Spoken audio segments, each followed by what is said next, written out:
حضرت سراقہ نے ہجرت دی رات جب سرکار حضرت صدیق اکبر کی معیت میں مکہ مکرمہ سے مدینہ منورہ تشریف لے کر گئے. کنویں حدیث اختیار مصطفیٰ تھے. سرکار ہجرت کی رات ہو، بولو سرکار مکہ مکرمہ سے مدینہ منورہ تشریف لائے تو قریش والے 100 اونٹ دے انعام دا لالچ دیتا نا بھی جڑا حضور دی اطلاع دوے گا انہوں 100 اونٹ انعام دیاں گے. تے حضرت سراقہ ہجے ایمان نہیں سن لے آئے، اے 100 اونٹ انعام دے لالچ بچنا شاہ سوار سن بڑے تکڑے اپنے گھوڑے تے سوار ہو کے نا پیچھا کرن لگ پے. سرکار کے بالکل قریب پہنچ گئے تو حضور نے زمین کو حکم دیا ڈائریکٹ. زمین سراقہ کے گھوڑے کو پکڑ لے تو زمین نے نا حضرت سراقہ کے گھوڑے کی ٹانگیں پکڑ لی، وہ ٹانگیں زمین میں دھنس گئیں. حضرت سراقہ نے معافی طلب کی، حضور نے معاف فرما دیا، فرمایا زمین چھوڑ دے. زمین نے چھوڑ دیا. پھر وہ 100 اونٹ کا خیال ذہن میں آیا، پھر حضرت سراقہ پیچھے گئے، قریب آئے تو سرکار نے پھر زمین کو حکم دیا. زمین نے پھر حضرت سراقہ کے گھوڑے کی ٹانگوں کو پکڑ لیا. سرکار نے پھر اذن فرمایا، حکم فرمایا. زمین نے ان کے حضرت سراقہ کی معافی طلب کرنے پر زمین نے پھر حضرت سراقہ کو چھوڑ دیا. حضور نے آرڈر فرمایا، حکم فرمایا، اذن فرمایا، زمین نے پھر چھوڑ دیا.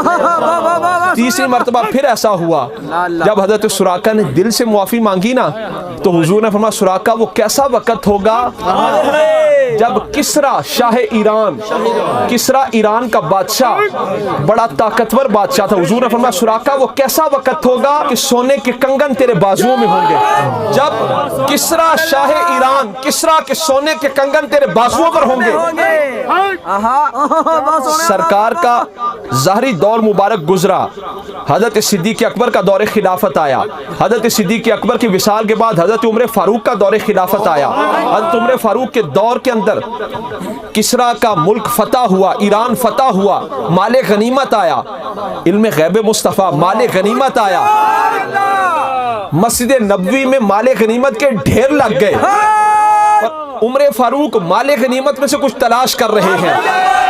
عمر فاروق مال غنیمت میں سے کچھ تلاش کریں. عرض کی گئی پیارے فاروق کیا تلاش کرے ہو؟ فرمایا کسرا کے سونے کے کنگن. سارا مال غنیمت جب الٹ پلٹ ہوا اندر سے کسرا کے سونے کے کنگن نکلے. حضور کو علم تھا کہ ایران فتح ہوگا، مال غنیمت آئے گا، کنگن ادھر ادھر نہیں ہوں گے، آئیں گے اور تب تک سراقہ بھی زندہ رہیں گے. عمر فاروق نے کسرا کے سونے کے کنگن نکالے اور آپ فرمایا سراقہ کو بلاؤ. سراقہ کو، وہی حضرت سراقہ جنہوں نے ہجرت کی رات سرکار کا پیچھا کیا تھا. عمر فاروق نے فرمایا سراقہ کو بلاؤ. حضرت سراقہ بوڑھے ہو چکے تھے. حضرت سراقہ آئے، سونا تو کب کا حرام ہو چکا تھا. حضرت سراقہ آئے، عمر فاروق نے اپنے ہاتھوں سے سونے کے کنگن حضرت سراقہ کے بازوؤں پر چڑھائے.